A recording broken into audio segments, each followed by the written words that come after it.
I'm a police officer. With years of experience under my belt, I've solved countless criminal cases. But what happened in the town of Nookat changed everything for me. It all started when, over the course of a couple weeks, small children began disappearing. First, one child vanished, then another. Frantic parents came flooding into the station with reports. We launched a full investigation, but there were no results, no leads, no witnesses. Every missing child had disappeared at night, near their own homes. One evening I came home exhausted from work. I laid down and quickly fell asleep. In my dream, my wife burst into the room in tears, screaming, "Our son is gone! You weren't watching him. It's your fault." She was hitting me, blaming me, and I woke up shouting. It was just a nightmare, but it felt like a warning. I rushed to check on my son. He was safe in his bed, but a terrifying thought crept in. What if my child is next? The very next morning, my chief called me. His voice was shaking. "One of my twin sons is missing. I think someone was in our house last night." I rushed to his house. The scene was chaotic. Everyone was panicking, but from the outside, nothing seemed unusual.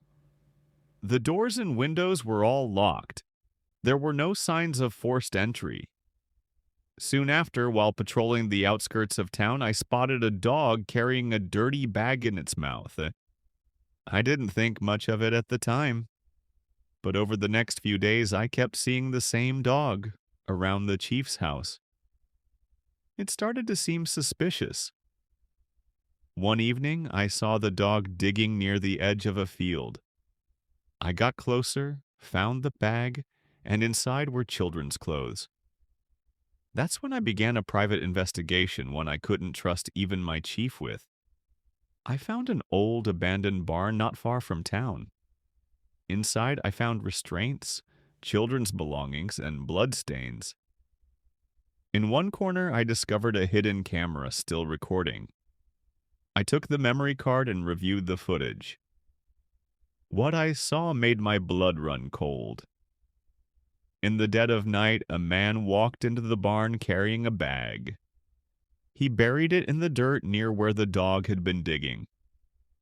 His face was hard to make out in the darkness, until one clip revealed him clearly. It was my chief. I couldn't believe it. The man we all looked up to, the leader of our department, was behind the disappearances. He wasn't just a corrupt official, he was part of something darker. Later, I discovered he was involved in an underground ring that trafficked organs. The children were taken, and all evidence was destroyed, with the help of a trained dog used to dispose of remains. That same night, I followed the chief in secret. He left town after dark and headed to that same barn. I watched as he buried another bag. That's when I stepped out of the shadows. "This ends tonight," I told him. He didn't flinch. He just looked at me, calm and quiet. "You don't understand," he said. "This world doesn't work the way you think." I raised my weapon. He didn't resist. He knew it was over. I arrested him, turned in the videos and all the evidence to the city prosecutor's office. Within days, investigators uncovered the remains of several missing children buried around this barn. The dog was captured too, and it led to even more suspects being identified. The chief was sentenced to life in prison.